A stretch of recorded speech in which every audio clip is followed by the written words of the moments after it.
I work at the Foodbank in Santa Barbara, California. We store and distribute over 14 million pounds of food every year to the people in our county. So many working families struggle to make enough money to pay for all the things they need to get by. Heat and light and a roof over our head and money for a car and all the 100 other things. It all adds up. Sometimes people might lose their job or have an expensive medical bill to pay that month. And so good, healthy food can be the only thing that it's possible to cut from their family budgets. That means people need help. And we all need help sometimes, but it can be hard to ask for food help. Because food is such a basic thing, people can often feel awkward or that there might be something wrong with them. It is especially hard for a child.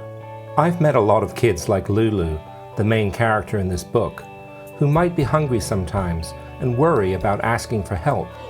But it's not like they're alone. Across America, 1 in 7 children lives with hunger in their life. Even one hungry child is unacceptable, don't you think? So I sat down and figured that if I could encourage a single child not to be so worried about asking for help, or even better, that kids could make sure their friends and classmates were getting enough to eat, then I had to write this book. Hunger is something that's very hard to show in a picture book. It is literally the lack of something, a white shape on a white page. I began to think that hunger was like a monster. It was inhuman and didn't care about people. It would sneak back in if you didn't keep watch and make sure everyone was fed. Even before I wrote the book, or Cheryl Murray, the wonderful illustrator, drew the pictures, I started doodling monsters. I didn't want them to be too nasty or too cute. But what would a hunger monster do and look like? I thought about some of the things that I had seen in my work and started to write them down and come up with a story that linked them together.